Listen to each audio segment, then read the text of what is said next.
Hello friend, welcome my YouTube channel G knowledge. आज 11 जनवरी है और आज से रिलेटेड हम भी महत्वपूर्ण टॉपिकों को डिस्कस करेंगे। यदि इससे पहले का वीडियो आपने नहीं देखा है तो हमारे चैनल पर जाकर प्लेलिस्ट में चेक कर लीजिए। यदि हम संभव हो सके तो हम अपने डिस्क्रिप्शन बॉक्स में उसका लिंक दे देंगे और वहां से जाकर आप देख सकते हैं। यदि दोस्तों आप हमारे चैनल पर नए हैं तो हमारे चैनल को प्लीज़ सब्सक्राइब कीजिए और जो बेल आइकन है उसको भी प्रेस कीजिए और हमारे सभी वीडियो के लाइक भी कीजिए। चलिए आज का हमारा नेक्स्ट क्वेश्चन है, ईद के अनाथों का विश्व दिवस किस तिथि को मनाया जाता है। हमारा पहला ऑप्शन है 6 जनवरी, दूसरा ऑप्शन है 5 जनवरी, तीसरा ऑप्शन है 7 जनवरी। और देखिए ईद का अनाथों, इसका मतलब है कि जो हमारे ईद में मारे गए हैं, जिनके बच्चों के माता पिता मारे जा चुके हैं, उनके लिए मनाया जाता है। इसी के लिए इसको अनाथों का बोलते हैं दिवस। और यह जो दिवस है यह 6 जनवरी को मनाया जाता है। यह अनाथ बच्चों को जागरूक करने के लिए मनाया जाता है। अब हमारा नेक्स्ट क्वेश्चन है, रिपोर्ट के अनुसार भारतीय अर्थव्यवस्था को 2020 से 21 में कितने प्रतिशत तक अनुबंधित करना है। ए पहला ऑप्शन 9.6%, दूसरा ऑप्शन 8.5%, तीसरा ऑप्शन 10%। और इसका जो करेक्ट आंसर होगा 9.6% होगा। और यह जो अर्थव्यवस्था का रिपोर्ट है 2020 में, 2020 से 21 तक, यह 9.6 तक आ गई है। और इसका जो 2021 में अनुमान है वह 5 पर आने का उम्मीद है और इसलिए इसका 2020 तक 9.6% था। हमारा नेक्स्ट क्वेश्चन है, किस महासम्मेलन में प्रधानमंत्री ने राष्ट्रीय परमाणु पैमाने का उद्घाटन किया।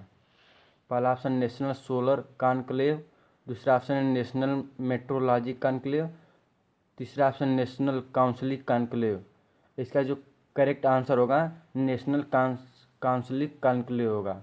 और यह जो नेशनल है, यह नेशनल काउंसिल कॉन्क्लेव है, यह नई दिल्ली में स्थित है और इसका करेक्ट आंसर तीसरा होगा। हमारा नेक्स्ट क्वेश्चन आता है, परमाणु सक्षम अग्नि 5 मिसाइल की रेंज क्या है।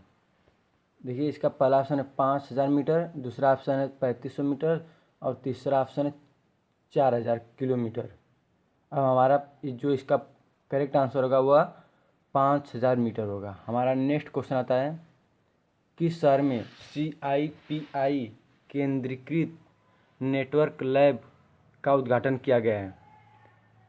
पहला ऑप्शन है कोलकाता, दूसरा ऑप्शन है बंगलोर, तीसरा ऑप्शन फरीदाबाद। देखिए दोस्तों इसका जो करेक्ट आंसर है फरीदाबाद होगा और यह उद्घाटन विज्ञान और प्रौद्योगिकी मंत्री हर्षवर्धन ने किया है, इसलिए इसका करेक्ट आंसर फरीदाबाद होगा। हमारा नेक्स्ट क्वेश्चन आता है, बंधन बैंक सौर वेतन खाते के लिए बंधन बैंक के साथ किसने समझौता ज्ञापन पर हस्ताक्षर किया। पहला ऑप्शन है भारतीय रेल, दूसरा ऑप्शन है भारतीय सेना, तीसरा ऑप्शन है भारतीय वायुसेना। देखिए दोस्तों इसका जो करेक्ट आंसर होगा वह होगा भारतीय सेना। और जो बंधन बैंक है इसके चेयरमैन चंद्रशेखर हैं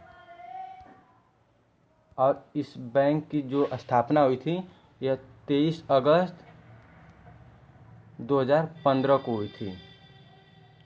और यह जिसके साथ किया गया भारतीय वायुसेना के साथ किया, भारतीय सेना के साथ किया गया और भारतीय सेना के लेफ्टिनेंट जनरल रविंद्र घोषला जी हैं और इसका करेक्ट आंसर भारतीय सेना होगा। अब हमारा नेक्स्ट क्वेश्चन आता है, किस राज्य ने किसानों की आय दोगुनी करने के लिए किसान कल्याण मिशन शुरू किया है। पहला ऑप्शन है बिहार, दूसरा ऑप्शन है उत्तर प्रदेश, तीसरा ऑप्शन है महाराष्ट्र। इसका जो करेक्ट आंसर होगा उत्तर प्रदेश और इसकी शुरुआत उत्तर प्रदेश के मुख्यमंत्री योगी आदित्यनाथ ने की है और उसका करेक्ट आंसर उत्तर प्रदेश होगा। अब हमारा नेक्स्ट क्वेश्चन आता है, 5 जनवरी को भारत सरकार के SLNP और उजाला कार्यक्रम ने किस वर्षगांठ पर अपनी पहचान बनाई। देखिए दोस्तों इसका जो करेक्ट आंसर होगा 6वीं वर्षगांठ पर अपनी पहचान बनाई और यह SLNP और उजाला इसकी शुरुआत प्रधानमंत्री नरेंद्र मोदी ने की थी अपनी सरकार बनने के कुछ दिनों बाद। और यह शून्य सब्सिडी वाली उजाला गैस है और इसकी जो वर्षगांठ थी इस बार 5 जनवरी को 6वीं वर्षगांठ थी। अब हमारा नेक्स्ट क्वेश्चन आता है, पश्चिम बंगाल में जलमार्ग में सुधार के लिए 105 मिलियन डॉलर की परियोजना पर किसने हस्ताक्षर किया। देखिए पहला ऑप्शन है विश्व बैंक, दूसरा ऑप्शन है अंतर्राष्ट्रीय मुद्रा कोष, तीसरा ऑप्शन है DBS बैंक। इसका जो करेक्ट आंसर होगा विश्व बैंक होगा।